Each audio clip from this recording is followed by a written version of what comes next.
Oh yeah, it's 8. I'm sorry, I can't say nothing.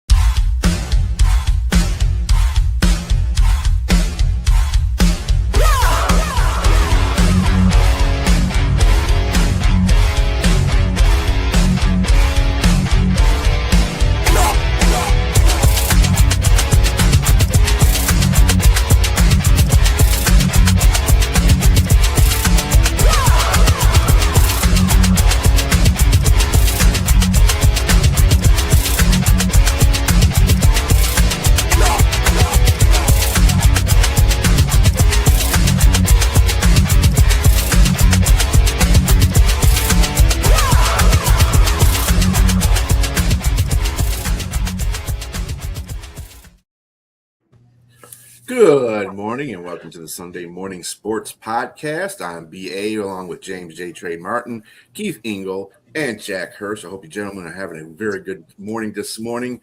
Hey, some sports went on yesterday. Game 7 of the Western Conference Finals. Get into that right immediately. It was a very good game. Wemby won the Western Conference Finals MVP. OKC just fell short. It was a very good game. I don't know what you guys thought about it, but we'll get to that. I'm just going to say SGA scored 35 points, but they were loud in the first half, but they weren't so loud in the second half. I just think that he had opportunities to make shots and he was just missing them. And when he needed to make the shots, good morning, Danny. I don't know what's going on with that SGA. He did not have a very good MVP performance in this series, basically all through the playoffs. So that hurt OKC, as well as we're going to get into Chet Holmgren not doing his job. Good morning, Liz. Ben Simmons. I think mostly, I was going to say that's probably mostly the problem. I mean, SGA, I think he did what he could. I mean, 35 points is still nothing to sneeze at. I mean, I just think that you going up against probably the best team with all hands on deck, it's going to be kind of hard to be like MVP, like when you have a team that's not only offensively good, they're defensively good as well, that you're playing against the Spurs. And you have somebody come up small like Chet Holmgren, I mean, who had 2 of 4 in the first half and didn't have any shots in the second half. And he played up against Wemby. I mean, Wemby took it personal, but Chet did not take it personal. And I think that made the difference in the game, in that game, not having that guy. I thought Hartenstein playing a much better game than Chet Holmgren. And so, yeah, I think that was pretty much the difference there. Because again, you can only do so much with 35 points. Yeah, that's it. 7 guys in double figures, can't beat that. No, not too many times you can do that. Holmgren. I thought they traded for Ben Simmons in this because this is what he looked like. He takes 2 shots in Game 7. 2 key moments last night. SGA did play well. First of all, Hartenstein played well as well, but I think the biggest play of the game was the block that shifted everything. Cornette, he played like 6 seconds in the second half, and he made that block. That was a key play with Wemby off the floor. And the other one, they're down 6 with about 50 seconds left, and SGA had a clear path to the basket. I know they can take a 2 there, and he throws the ball back outside. He had a clear path to the basket. I was wondering about that too. I didn't understand that. You make it 4 there, you got plenty of time.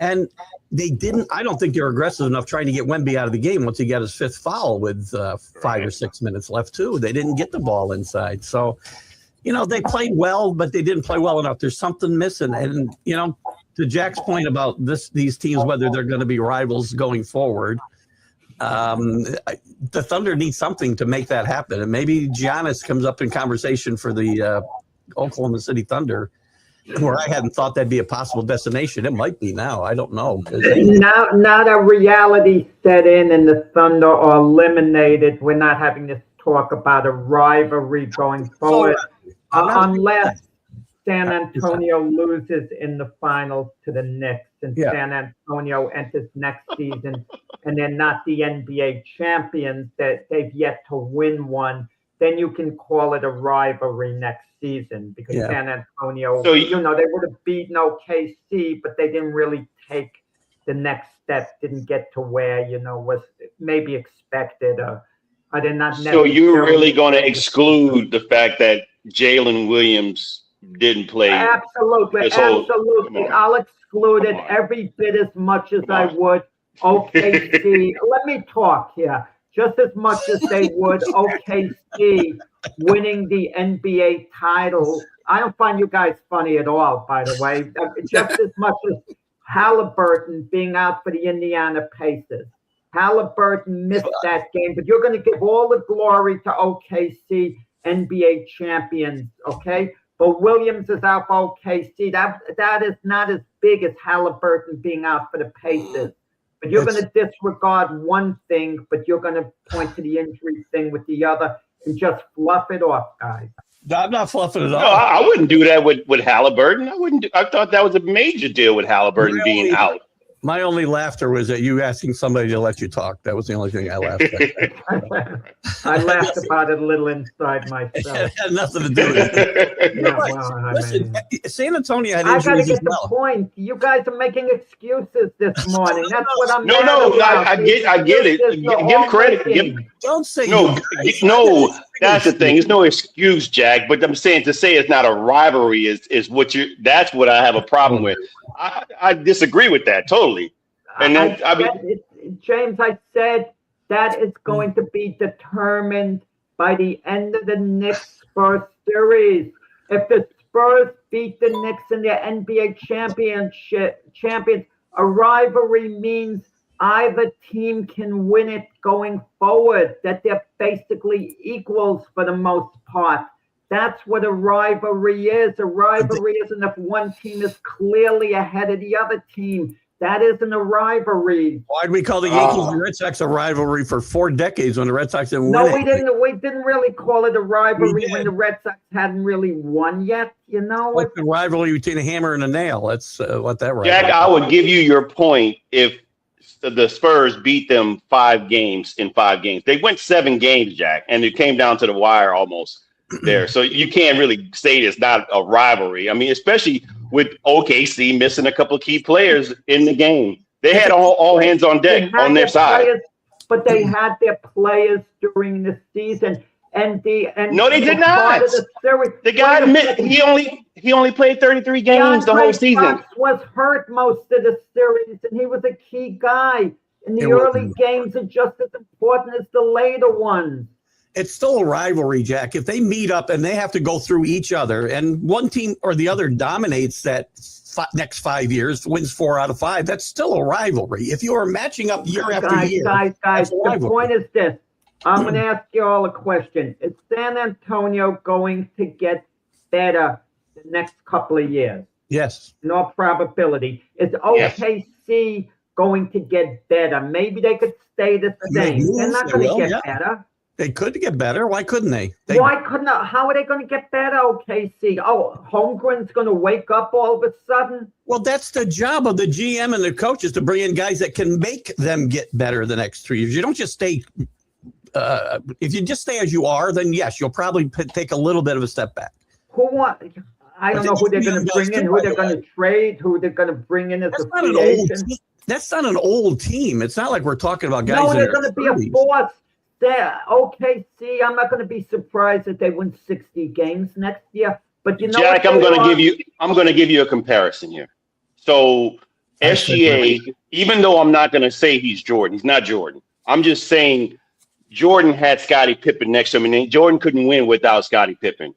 To me, SGA, his Scottie Pippen was the guy that was on the sidelines, and that was a big loss for them in this series. That was a huge loss for them in the series. You think Williams is nearly as good as Scottie Pippen? That's not what I'm saying. What I'm saying is his Scottie Pippen on his team. On his team. He's that good for his team, is what I'm saying. I'm not calling him the top 50 greatest player in the NBA. I'm saying for him on his team, it would have been great for them had he played during the series. That's all I'm saying. DeAndre Fox was Wemby's Scottie Pippen, and he was hurt most of the series.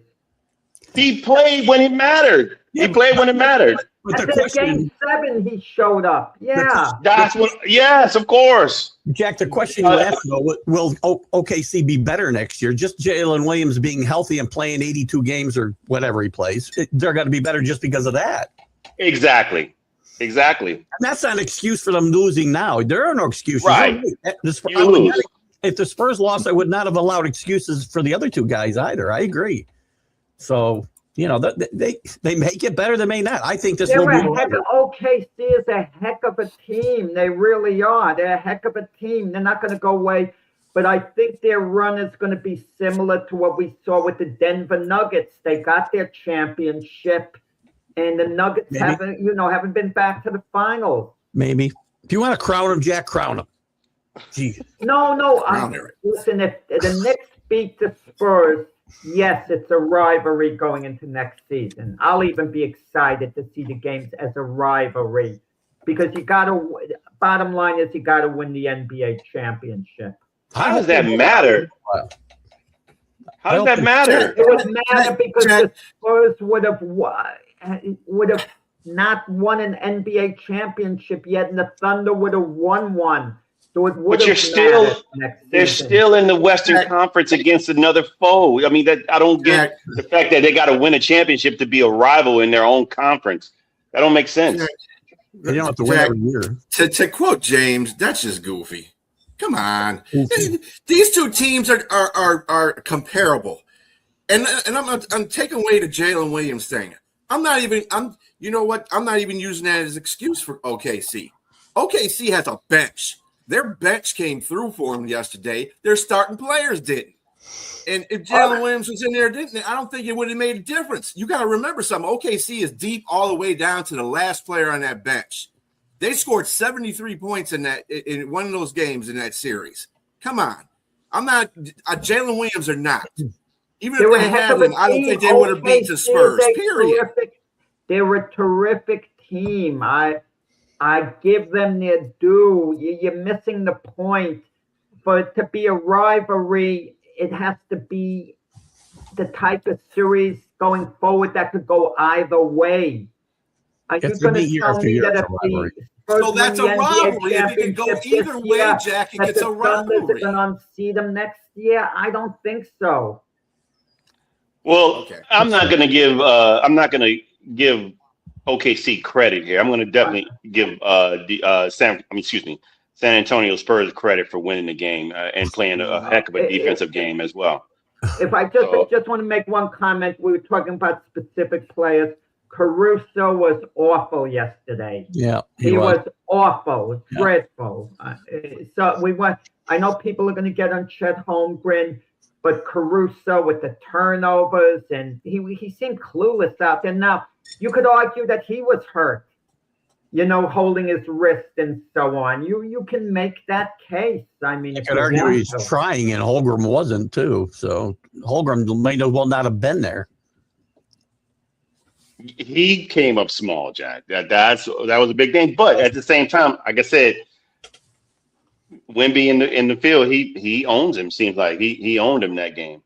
He owned him pretty much that game. They got themselves in position to come back and win that game in the last minute, really, when they got to 4 points or 6. Did they get? No, they got to 6, right? That swing, like you said, with the block when they stole the ball, Hartenstein, that was a great block. Yeah. And it swung back to it was a 4-point swing. Yeah. Mm-hmm. Yeah. So look at you got that. To me, they got to win that game last night. The Spurs deserve all the credit in the world. I'm not going to take anything away from the Spurs, Jack. They're way ahead of where we thought we'd be. If I remember right, most of the prognosticators thought this team would be a couple games over 500 this year, and maybe win a playoff series. Maybe. They're way ahead of where they should. Everybody thought they'd be. So kudos to them, and they're probably going to get better. Yes, they'll be around. I think the Thunder will be too. Yeah, the average starter on the Spurs is 22, which is crazy to think about. It doesn't matter because the Knicks are going to be the team that wins 3 of the next 5. So not Spurs. 3 of the next 5 games. So I'll homer a little bit. There you go, over a little bit. But You can have your homer. Right. I got Spurs in 6. But anyway, yeah, I think that Dort didn't come out and play well either. Dort's been having problems the whole series, basically. He was like, he's shooting like a Dort. 4 for 300. Yeah. Every time I see him, I say, Dort. But, yeah, like a homer thing, you know. I mean, yeah, the Thunder just came and outplayed. They wanted it more, to me. Okay, they look like I don't think anyone wanted it more. I think SGA tried to carry the team on his back. He can only do so much. I mean, at the end of the game, he wore down. He was physically tired at the end. He was exhausted. He played 43 minutes. And that's the reason why he played the most minutes. Yeah. That's the reason why they lost, Jack. Because you know what? That's a team. He is part of a team. Yes, he's a great player, but you can't defer to him all the time. You got to have the rest of your team step up. And Holmgren was the biggest part of that whole problem. Sorry. Blame the coach. He could have run plays for Holmgren. Did they run plays? Did they involve him in the offense? We don't know what went on behind the scenes. You know, it's easy to point to Holmgren and blame him, but if plays aren't being run for him, then I mean, what can you? Really I don't know, do? Jack. He was wide open on some things, and when he had opportunities on one-on-one, he deferred. He didn't want the ball. So he didn't want the ball. Seemed like, and so he seemed kind of he shrunk in that moment. It seemed like at that moment. I think part of the problem, guys, could be the analytics. They keep the type of analytics we don't. And we see everything geared around three-point shooting. The guy's going to have the ball right under the basket, yet he's going to whip the ball out past the three-point line. Because I think the analytics show if you make X amount of shots in the two-point range as opposed to the three-point, you don't have to shoot as high a percentage of three-point shots, but in the long run, you'll come out ahead that way. Because we're seeing it happen too much in the NBA in general. Guys who have the ball underneath the basket really aren't taking advantage of it. I agree. Yeah, I agree with you on that one. Yeah, I was watching this game and I was really being focal on that point, Jack. And I'm like, there's times when Spurs were going to the rack, and one time I believe it was Fox. They had a wide open lane to the basket. And instead of going to the basket, he delayed out to the 3-point line. I'm like, dude, just go in and score in the paint. What are you doing? This NBA type of game, I'm not liking too much because now everybody's got to be a 3-point shooter, and it's disgusting. You need to get inside and get some grit in the paint. And the same thing I talk about Wemby all the time. He did a little bit better this game where he was more defensive in the paint, and that it showed. But, he even had moments where he was getting carried out to the 3-point line. I said, dude, somebody switch off on whoever he's guarding and just keep him in the paint. Jack and I have talked about that a lot. Yeah. He's got to stay in the paint. Yeah. That dude is unstoppable if he's underneath the rim. Yeah, he can hit a 3-pointer every now and then. That 3-point shot. This season is one of the reasons I rather enjoy basketball a little bit more than it has been in the past because there has been a resurgence of 2-point shot. One particular reason is SGA. That's one of the reasons I like SGA because he shoots a lot of 2-point shots. Little mid-range shot. That mid-range jumper's kind of disappeared, and you're right. He's one guy that really does take advantage of that shot and does it well. Mm-hmm. Yeah, I just want to say about SGA, correct something. When we were talking on the debate show about potential legendary players, and I dismissed SGA as such, when I meant he's not going to ultimately be put on a level with Jordan and LeBron. That's what I meant. SGA right now is arguably the best player in the NBA, arguably right now. Well, one of the top, call him maybe a top 3 player if you want. I mean, he's really a great player, but he's never going to quite be a legendary player. A case in point, I couldn't imagine in a big spot, and don't tell me about LeBron early in his career. I mean, when LeBron hit his stride, LeBron and Jordan kind of fading out late in the game the way SGA did. But SGA, to me, I don't hold him accountable for yesterday. I know you do, Brian. you felt at the end of the game you got teammates, but his teammates were letting him down all game. Like I mentioned Caruso, I gave Caruso an F grade. I gave him an A grade early in the series. What was it, game 1 or game 2? But he was terrible in some of those turnovers. Even with San Antonio, I know the teams like to play fast, but these guys sometimes are playing so fast and out of control, and they just turn the ball over. One point, Dylan Harper, who I like a lot, he was just out of control, and I kept saying, don't turn the ball over, because I could see it coming. And he's dribbling back and forth, and he didn't know what he was doing. Like he was like caught in the headlights, and then of course he turned the ball over. Yeah, I'd say in these games, I think there's 2 other sports being played in these games: volleyball and hot potato. Because I'm telling you right now, these guys cannot hold on to the basketball. It's like, dude, what are you doing? Yeah, it's like there was a period in yesterday's game where the ball got turned over 3-4 consecutive times between the 2 teams. I'm like, really? You guys are sloppy. This is sloppy basketball, and it's a game 7. But this is something that's apparent all through the NBA season. It's been like this. It's like, you guys cannot handle the rock. This is a basic. It's just like tackling in football. It's basic basketball. Handle the ball.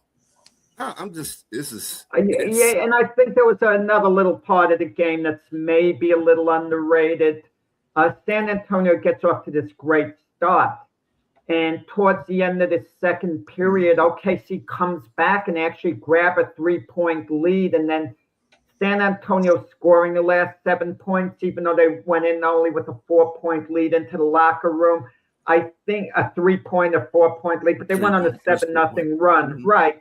I think it meant a lot mentally, because had San Antonio been down going into the half, especially the way they came out, I think it would have given a little boost and gotten the crowd a little more into it. But listen, the game was there for OKC to win. It was there, and they just seemed to fall apart. And like Brian was saying, they'd be taking these shots that there'd be no rhyme or reason towards the end of the game. They'd just be flinging up threes. Mm-hmm. But the announcer, I think it was Reggie Miller, mentioned that and like you guys mentioned earlier, that block pretty much changed the scope of the game. It ended the game. On that, wow. I'm glad Reggie Miller knows about those kind of blocks. Yeah. I was surprised they brought Wemby with 5 fouls back so quick, because I had it in my head they took him out with 6.5 minutes left, the 5th foul. And I'm thinking, you got to wait about 3 minutes till about 3.5 minutes to bring him in. Try to live without him. And they brought him back quick. But in that little amount of time he was out, what a key block by Cornette. That was a 4-point swing. I mean, that was the play of the game. And who would have thought the single biggest play of the game was Luke Cornette? I think that's the only I may be wrong, but I think that's the only shot the Thunder got off while he was on the bench, because they turned the ball over once and they didn't have any sense of urgency while he was on the bench, I think. But now let me ask you guys this. This is a prediction I'm going to have. I hope it doesn't quite play out this way, because I don't like to see the fans get riled up. Wemby's been doing some dumb things. He came down with his head to kind of butter play in a way. And yesterday, what did he do? Like the forearm? The elbow. That's the second elbow in the playoffs. In New York. He does that at Madison Square Garden. He is going to create such a ruckus. The whole city's going to be in an uproar. And I kind of wonder how that might work in the Spurs' head if he becomes a bigger villain than Reggie Miller because of that. He's got a long ways to go to be Reggie Miller. If he does that in New York, Charles Oakley is putting on his jersey coming down to enforce the game. Oak won't be at the game. Oak won't be at the game. Oak is trashing everyone with the Knicks. I mean, I know. Oak wonders why he's not invited to Madison Square Garden with the other Knick legends. But how do you invite him when you're trashing the owner? You're trashing Patrick Ewing all the time. He didn't trash Patrick. He trashed James Dolan. But I can see why he trashed James Dolan though. If you see that security issue, how they handled him. That was Oak has been. He's the troublesome guy. Let's be honest. Oh, that's his MO, but still, that's his MO. Who wants a guy like that around? He's also Knick fans. That's who does. James Dolan doesn't, but Knick fans do. They want him around. You got to tread lightly when you're around Oak. If I was a player and I was joining Charles Oakley's team, I would immediately come to him and say, "Let me carry your bags, Charles. If I were a rookie, let me get you the coffee and this and that. Get on the." You don't want to cross that guy. I'll give you a comparison to that. Oh, so Knick fans would, and Keith's definitely right. Knick fans would want him there. Same thing like Adonai Sue here. And, he was a dirty player when he first started off kicking people in the head. But the Detroit fans were defending him to the bone. Things, even though it was apparent that he was doing some dirty stuff. But that's the fans. The fans are always going to defend their players like that. But the fans, these fans, I'm going to tell you this. If the Knicks win the NBA championship and they're having the ceremony and James Dolan, the owner's announced, they're going to boo him. What the heck has Dolan done wrong? Keith has that mentality, Dolan's such a bad guy, Dolan this. And no one stops and thinks, why do they hate the guy so much? How many times do you see James Dolan in front of the press when this team stunk for the last 3 decades? Well, you don't see him in front talking when they're winning. He's just showing up at the games. You don't see him on camera that much. For years and decades almost, he did very little to make him any better. And this is coming from someone who's probably critical of Jerry Jones for being in front of the camera all the time. Jerry. I didn't say anything about Jerry being in front of the camera. I just said he shouldn't be running the team. I said he. There you go. Because, he shouldn't be running the team. He shouldn't be the GM. No. Hey, the man's got 2 Super Bowls with Jimmy Johnson running the team and getting the players, by the way. 3 Super Bowls. He got one with Barry Switz after.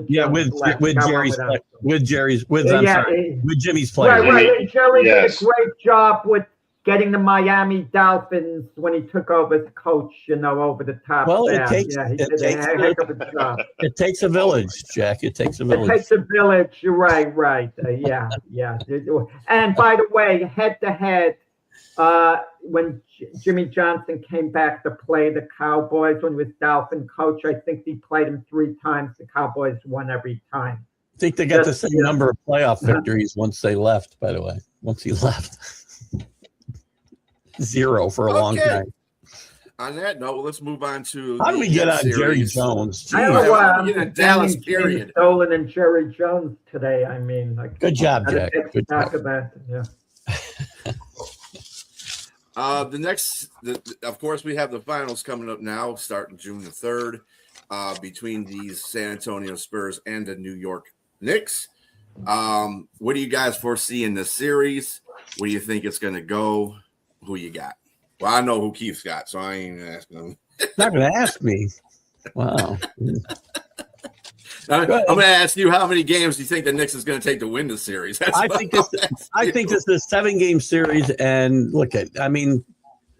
it's the Knicks will have to be as good as they were the last 10 games of the playoffs. And by the way, they did dominate for 10 straight games. Don't tell me who they played. Don't care. They're not going to have it easy against the Spurs. And they may not have an answer for Wemby. I don't know. We'll see how they attack that. But I think this team can win the series. It'll be hard fought. 7 games, Knicks. And I will admit that's more of a heart pick than a head pick. But there's no reason to say the Knicks cannot win the series and compete in the series. Hilarious, Keith. You said don't tell me who they're putting in front of them. It's like some bully, some biker beating little old ladies. Is who they're taking their purse. Yeah. Taking their purse and beating them down. That's what the competition was like in the East. Who told you to cross that street by yourself? Right. I'm just saying. I just think that they're in for a rude awakening. It just, no matter who it was OKC. If there had to be a silver lining, I thought that they probably match up better against the San Antonio. Yes, fully loaded. I thought they match up better. I think if even if he didn't break his finger, Mitch Robinson, he, for what I understand, his pinky finger. I heard Stephen A. Smith talk about that last night, that he broke his while he was off. He sprained it, but he's still good to go. But still, yeah, man, what are you doing? But outside of Wemby, though, James, tell me different ways you can break your pinky when you're not practicing in sports. I don't get it. Explain it to me. I don't understand. I want to learn something it's new probably today. It's probably something freaky, and I don't want to know. I mean, just sit down. What are you doing? Right. Just wait for the next team to come. Before James, before you make your analysis. You're cutting your food with a knife. I get all that, but how on earth are you breaking your pinky? I've been cutting food with a knife. Close the door on it. Give me an explanation at least. Listen, before you finish your analysis, I want to say one more thing. I can make an argument about the Knicks that outside of Wemby, the Knicks are better at the starters. The Knicks are better at every other position. That's all I'm going to say. For the Spurs, you mean? Yeah, for the Spurs. Yes. I was going to say they're pretty well matched. And what I was going to say about Wemby, I think OKC may have set the blueprint and how you defend him. So you get a guy who's probably a better defender than Mitch Robinson, who can probably body up on Wemby. Who knows? Who knows? I just think that, but those guys, man, they're so young, and Robinson's going to foul out of 5 games in this series, probably.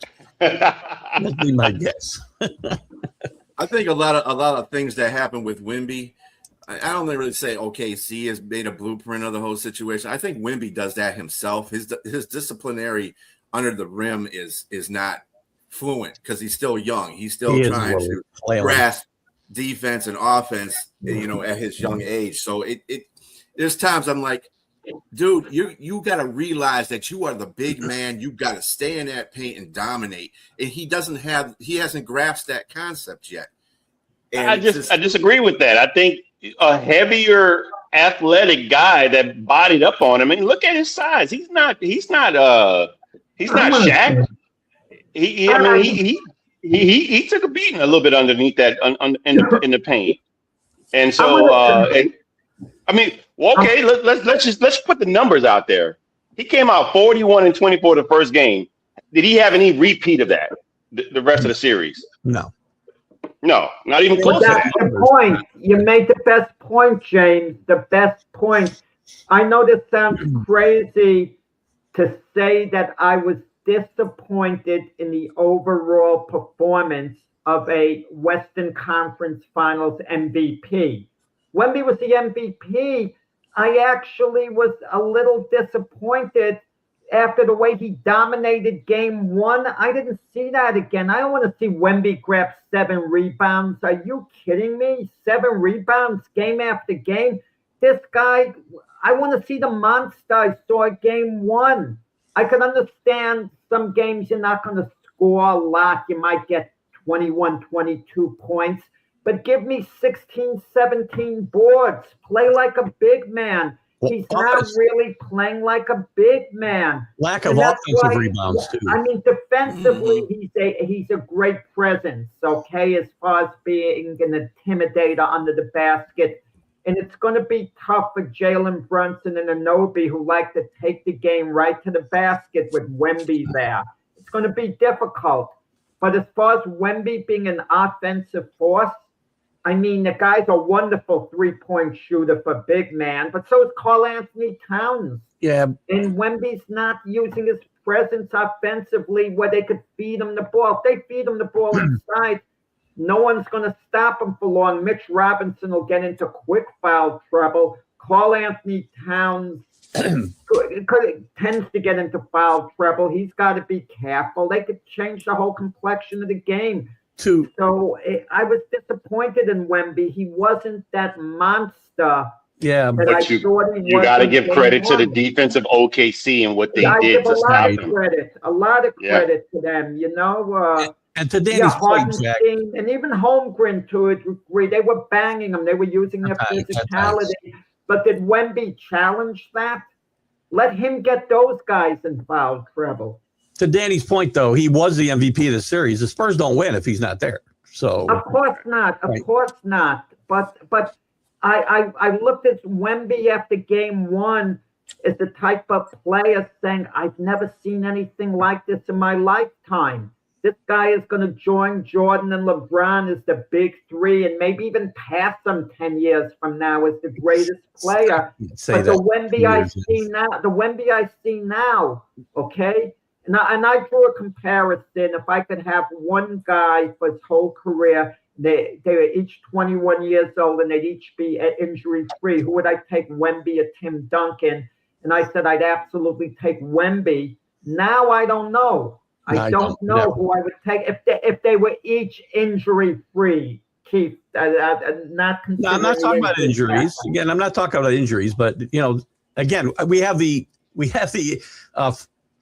we can see ahead and see what Duncan did. We don't know what Wemby's going to do, right? Oh, yeah, but it's gonna. But Wemby's not going to get worse. Let's be honest about it. Think so. If he's what we saw in the series. We never know what guys though. Again, but at the same time, if he understands his potential, I think that's the problem right now with him. He's still young and he doesn't understand his force in the game. So if he understands that he's a big man, he's got to play like a big man. Yeah, I know he's a stick figure. I understand that. But the point of the matter is a stick figure that's tall, like the Empire State Building. No pun intended, for you Knicks. But he's a tall guy, and he needs to dominate. When the first game, he did all that. He didn't go that for the rest of the series. Yeah. There's a reason for that. He had a couple of games where he did that. And he did it pretty much in the last game, too. But he's just got to realize that he's that guy that's going to make a difference in the middle. To that comparison, though, that yet. Brian, to that comparison, Duncan and Danny actually beat me to it. He's the most fundamentally sound player I've ever seen play, Tim Duncan. Most fundamentally sound. That's what I would have chose him as well. Yeah, the guy within that paint, within the perimeter, was probably one of the best power forwards. I was talking about the Wemby of game one against OKC. That's what we're saying too. That's what we're talking about. If he plays like that, then yes, but I got to see what he does in the next 10 years, Jack. Right? I mean, maybe I'll change my mind 10 years from now. Yeah, this isn't like baseball, a batter who's all of a sudden not going to hit, a pitcher who's not going to pitch. I mean, once a guy is that talented, he's not going to get worse unless he has an attitude problem. And what I like about Wemby, too, the guys on the team seem to love him. They all get along great. Yeah. And he's not a prima donna as far as it seems the coaching staff goes. He doesn't demand control. He kind of fits in with the guys. And you can see his teammates were so happy for him getting the MVP. It wasn't they were just putting on a smiley face for the cameras. They really like the guy a heck of a lot. Stefan Castle guarding Jalen Brunson, I think that might be the key to the series because Castle is one of the better defenders in the NBA. So, and can Brunson guys have the success taking the ball to the basket the way he always has with Castle guarding him and Wemby there? Listen, if they defend like they did in this series, and Brian talked about it earlier, and you and I have talked about it a lot, Jack, if Wemby's going to drift away from that basket, well, then I'm going to take the ball to the basket all day long. Mm-hmm. And even if he's there, I might try to get him in foul trouble like he got last night. So. I mean, he did a fair job again. I really can't say that either. I mean, he did an okay job on SGA, and you're talking about the MVP of the league. Yeah, and I think what would SGA average over the course of the 7-game series, like 28 points, something like that, 30 points. Yeah, 30? So there you go. I mean, he gave up 30 points, and he was guarding them. So I mean, and Brunson is to me, he's playing some of the best basketball right now. He's on that ledge with SGA at this point. So I would think that it probably wouldn't be any different. I think he'd probably give up some points to Brunson. Brunson's he's just a force of nature right now. So, but Keith and myself got into a debate over what Stan Van Gundy said early in the playoffs about Karl Anthony Towns being one of the greatest shooting big men in NBA history. Okay, now that's the key in this series because if Towns is really that and he's shooting at the top of his game, Wemby's got to come out, or someone's got to come out. That's going to disrupt, San Antonio's defense. Wemby can't just play under the basket. And, if Towns is open there, so, we'll see with that.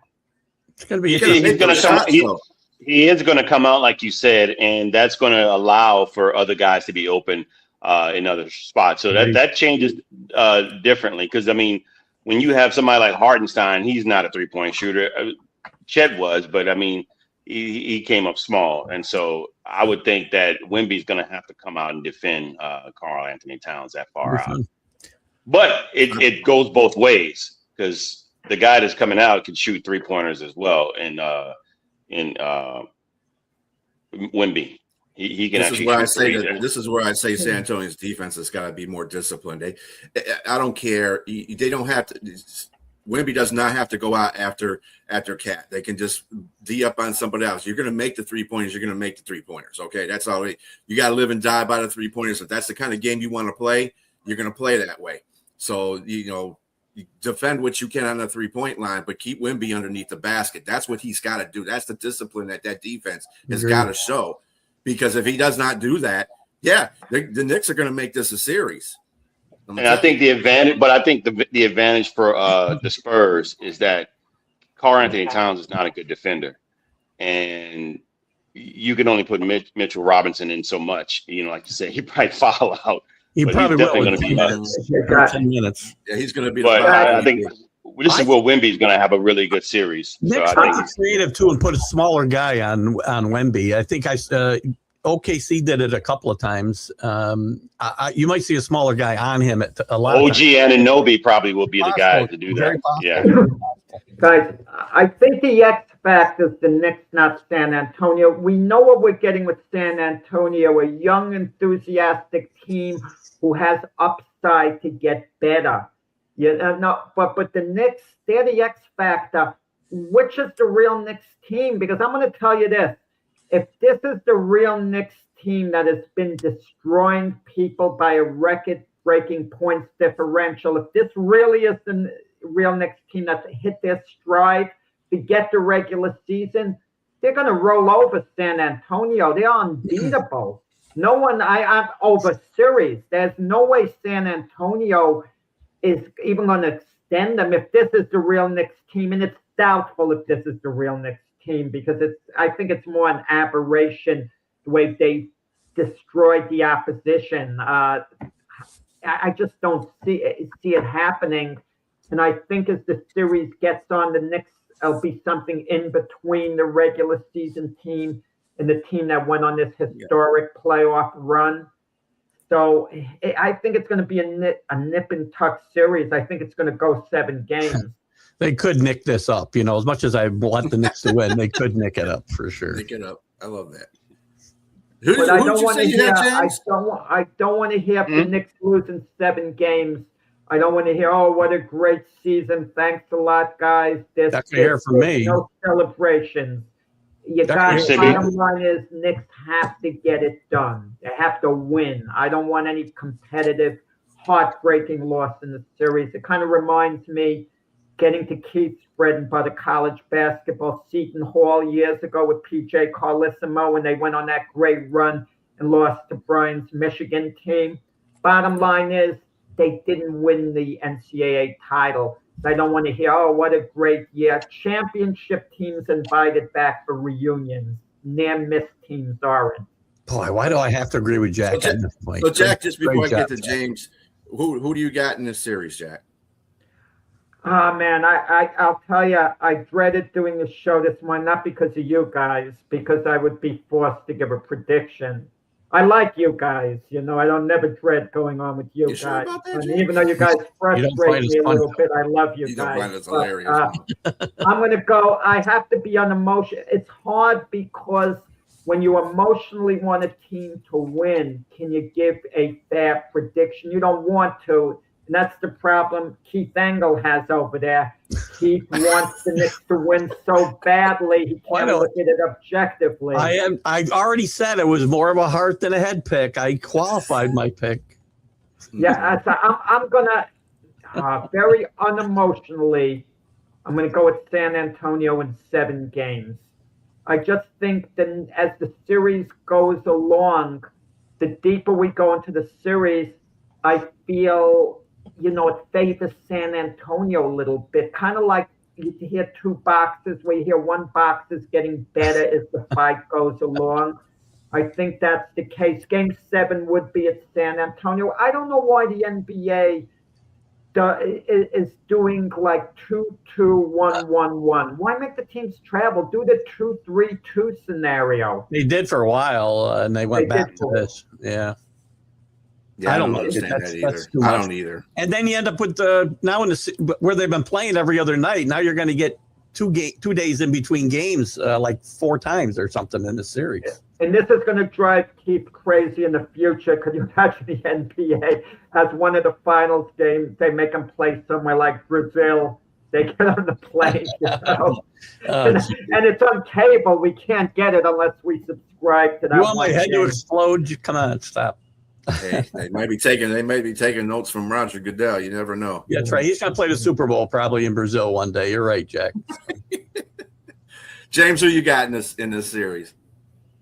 Okay, so I already came out and said a while back that whoever wins the West is going to win the whole thing, and I'm going to stick with that. I think I'm going to stick with San Antonio winning, and if there's not anybody that can stop Wemby, I think he does score in this series another 40 and 20.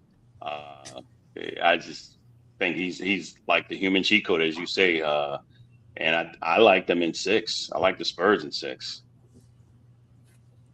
And Mr. Keith Ingle, what you got? Knicks in a hard-fought 7-game series. Hard fought. Well, I did not be hard fought if it's 7 games. What do you say? You just said 7 games wasn't a rivalry, so I mean. No. The way Keith is hard fought 7 games. It's 7 games. It's got to be hard fought if it's 7 games. Not necessarily. I mean, again, you had blowouts 7 in this 7 games. You're going to tell me. All right, then in a not hardly fought 7-game series.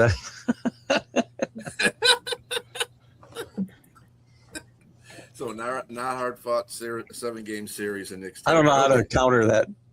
Yeah, he's Jack is just anyway.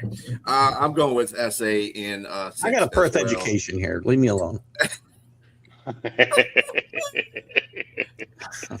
But the funny thing about it is, if it was OKC playing the Knicks, I wouldn't hesitate. I would pick OKC. That's the strange part about it. Knicks match up better, regardless of Wemby with San Antonio. They have a legitimate shot at winning this series in Knicks. Yeah, I mean, to be the best, you got to beat the best, and I'm telling you, with San Antonio beating OKC, that's the best right there. You got to beat them. I understand the matchup in the perspective of the matchup, but the Western Conference, and let me tell you something. At least San Antonio's going to play defense.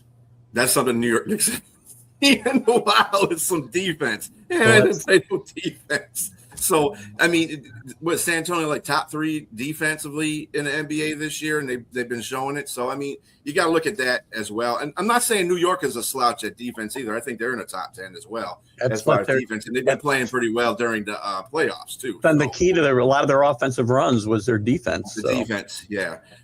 Who has a better bench, guys? San Antonio. I think so, too. I think so. San Antonio. They have New York. They're no slouch on the bench. I mean, McBride and Shamet are pretty decent players, but I mean, like you said, you can count on one hand people off the bench that are actually really good for the San Antonio. I mean, first of all, Dylan Harper is coming off the bench, so that kid's been playing lights out. So yeah, good morning, Linda. Good morning, Ms. Linda. I don't know if there's anybody that compares to him on New York's bench. But still, again, you just can't look. Is there a puncher's chance for me with New York? Yeah, there is. But again, I think I mentioned on the show, we were talking about this, I think Friday. I think it's almost like, I wish you were there, Jack. It was like George Foreman knocking out Michael Moore. That's what the equivalent of what New York beating one of the teams from the West would be to me. It'd be like oh my God, it actually happened. But So the Knicks, let me get this straight. The last 11 games, the Knicks have basically destroyed the opposition. They won a couple of close games. They stole a game from Cleveland in that stretch. But if you see what they did at the end of the game and looking at their point differential, which is an NBA record, why are we just saying a puncher's chance? If this is the real Knicks team, let's say this is the real Knicks team, why are we saying this Cavalier team that lost to the Knicks are quitters? Look what they did to the Pistons. Are we going to call the Pistons quitters for what they did in Game 7? In Game 7, yes, I'm calling them quitters. Everyone is a quitter. Everyone is a quitter when they lose. It looked like the East just cannibalized itself. It just seemed like two great players. They destroyed those guys.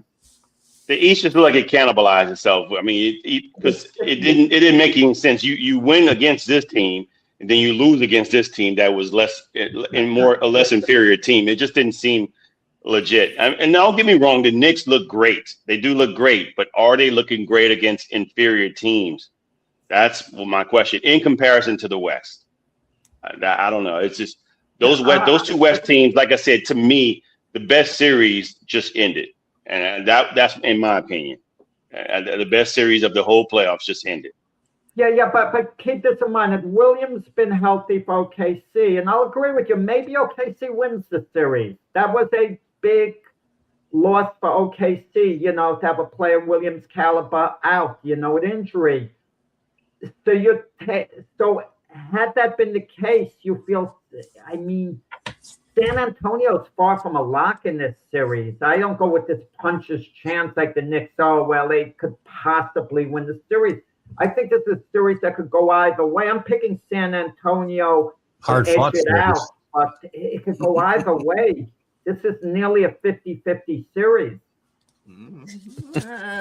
Sounds hard fought. Those guys, San Antonio is not getting. I knew it was going to go 7 this last series because they were the number 2 team in the league. Or in the East or West.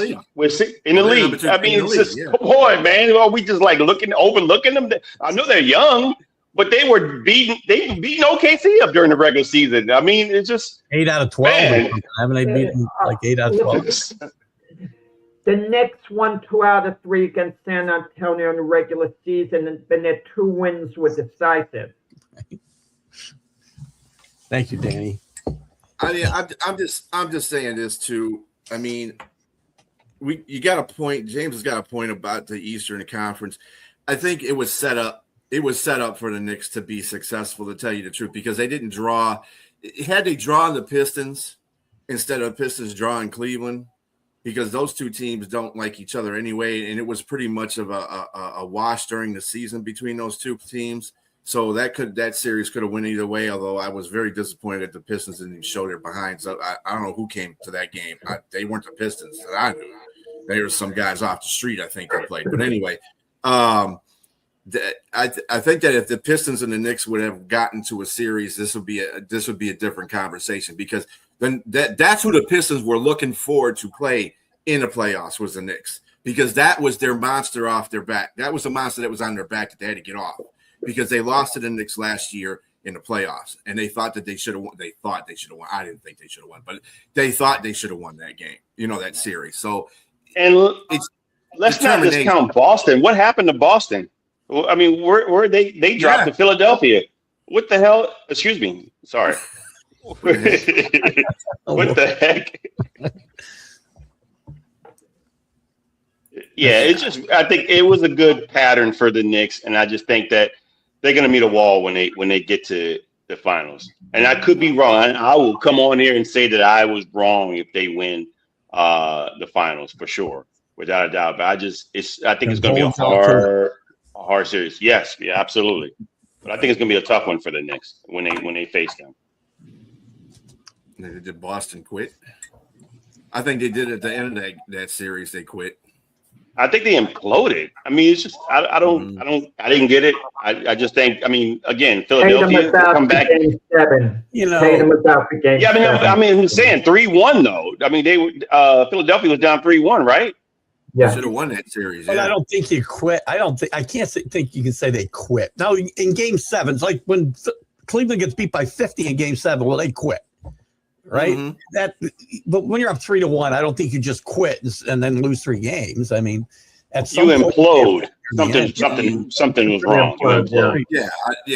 Quit's a strong word for that series, but I think they did implode because they were up 3-1, just like James said. So the Eastern Conference, the playoff runs for those teams are just weird, really weird.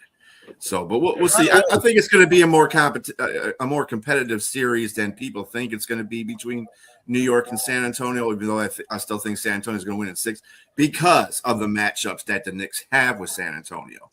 Their starting 5 is is really good. You've left out an important part. I mean, Kenny Atkinson said that if you went by the analytics, the Cavs would be playing the Spurs right now. So.